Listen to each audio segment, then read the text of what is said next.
बिस्मिल्लाहिर्रहमानिर्रहीम। अस्सलामुअलैकुम दोस्त। बैनुल अक़वामी अदारे के लिए काम करने वाली खातून सहाफ़ी ने समाजी राब्ते की वेबसाइट पर हिंदू इंतहा पसंदों के हमले की वीडियो शेयर कर दी। वीडियो में देखा जा सकता है हिंदू इंतहा पसंद मस्जिद के मीनार पर लगे लाउड स्पीकर को नीचे फेंक रहे हैं और वहां अपना झंडा लगा रहे हैं। खातून सहाफ़ी रैना यूब ने बताया कि हमलावरों में मस्जिद में तोड़फोड़ की और इसके तक़द्दुस को पामाल किया। भारतीय मीडिया की रिपोर्ट के मुताबिक RSS के मुश्तिल अफराद ने नई दिल्ली के इलाके अशोक बहार में वाक़या मस्जिद पर हमला किया और मीनार पर हिंदू मजहब का झंडा लगा दिया। इस दौरान हमलावर जय श्री राम के नारे लगाते रहे। रिपोर्ट में बताया गया कि हिंदू इंतहा पसंदों ने आसपास की आबादी को भी लूटा और कई इमलात को नजरे आतिश भी किया। इलाका मकीनों की इतला दिए जाने के बावजूद पुलिस की नफरी तासरा इलाके में नहीं पहुंची और न ही आग बुझाने के लिए फायर ब्रिगेड का अमला जाए वकुआ पर पहुंचा। याद रहे, भारत के शहर नई दिल्ली में एक रोज कबल अचानक हिंदू इंतहा पसंदों ने मतनाज़ा शहरियत कानून के खिलाफ मुजाहरे करने वाले मुजाहरीन पर हमले किए।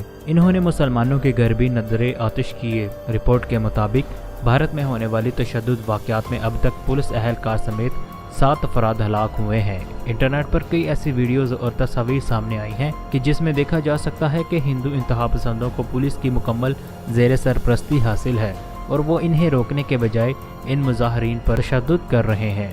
दोस्तों, आप इनके बारे में क्या राय रखते हैं? नीचे कमेंट करके हमें लाजमी बताएं। वीडियो को लाइक ज़रूर कर दें, शेयर कर दें और हमारे चैनल को सब्सक्राइब करना ना भूलें। शुक्रिया।